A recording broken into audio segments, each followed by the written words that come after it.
Según dice la leyenda, el lobizón era una maldición otorgada, traída lamentablemente al séptimo hijo varón de un séptimo hijo varón. Es lo que justamente decía la leyenda. Este séptimo hijo varón, al llegar a la adolescencia, sufría esta maldición que se encarnaba en la transformación de un lobo. Algunos dicen que era un perro fornido, o sea, un perro, vamos a decir, de dimensiones grandes. Otros que era directamente un lobo. Y otros que era una especie del famoso hombre lobo, ¿no? Esta mezcla entre el hombre y el mismo animal. Y que tal vez podía caminar en 4 o erguirse también en 2 patas. Esta leyenda también dice que cada vez que se acercaba, el que estaba cerca podía sentir este olor a azufre, un olor desagradable, a veces también a putrefacción y por supuesto el aroma o el sentimiento de la misma muerte en el aire. Se decía que en las noches de luna llena, o también que los jueves y viernes, vaya a saber por qué esos días, se convertía este ser en el mítico lobizón del litoral, el lobizón justamente que habitaba en nuestra Argentina. También otra de las variaciones de esta leyenda, porque las leyendas en la Argentina como también en el mundo tienen muchas variaciones. Decía que esta persona que se convertía en lobizón lo hacía en realidad a voluntad, que podía hacerlo justamente en las noches de luna llena, pero que no es que sufriera una transformación directamente de su cuerpo, sino que tenía que tener un cuero, que ese cuero posiblemente sea del lobo, y tenía que tirarlo en el suelo, en la tierra, y debía luego uno con el cuerpo frotarse sobre él bajo la luna llena, y que de ahí se daba esta transformación a este lobizón. Es una leyenda que viene por supuesto de Europa, de lo que son los países como Polonia, como Alemania, Austria, entre otros países más, que por supuesto estos inmigrantes se fueron asentando más que nada en la región del litoral.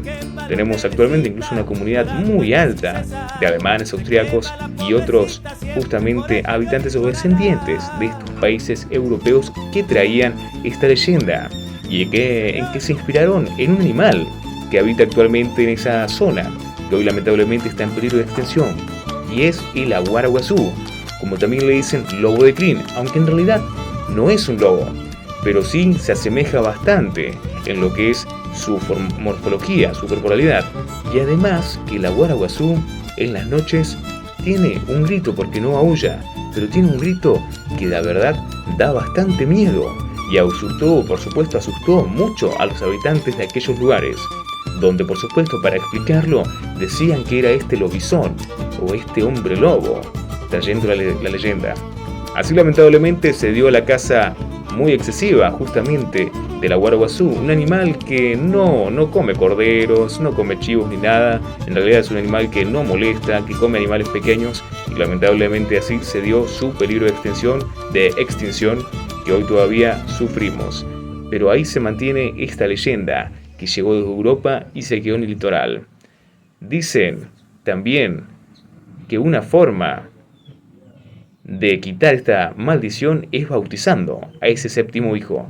Y también les cuento algo, para aquellos argentinos, argentinas, que hayan sido el séptimo hijo, la séptima hija, y tal vez por eso tuvieron en algún momento el apadrinamiento del presidente, tiene que ver también con esta leyenda, ya que justamente en aquellos años, estamos hablando del siglo XIX, cuando se sabía de que nacía un séptimo hijo, muchas veces era apedrado por la comunidad, por la vecindad, y a veces incluso se lo mataba de esta forma con estos ataques.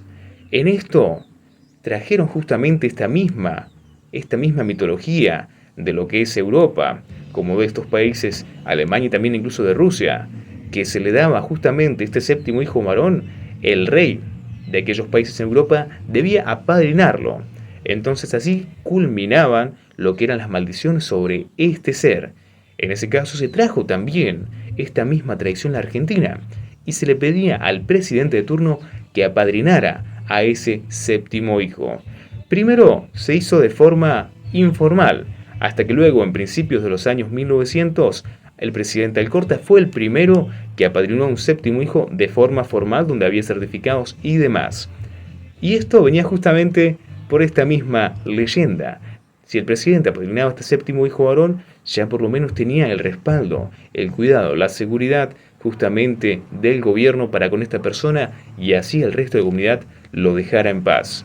Una leyenda, la verdad que más increíble, que incluso trajo como resultado esa propuesta política del apadrinaje que por muchos años estuvo en nuestra Argentina. Y así fue como compartimos un poco esta leyenda del lobizón.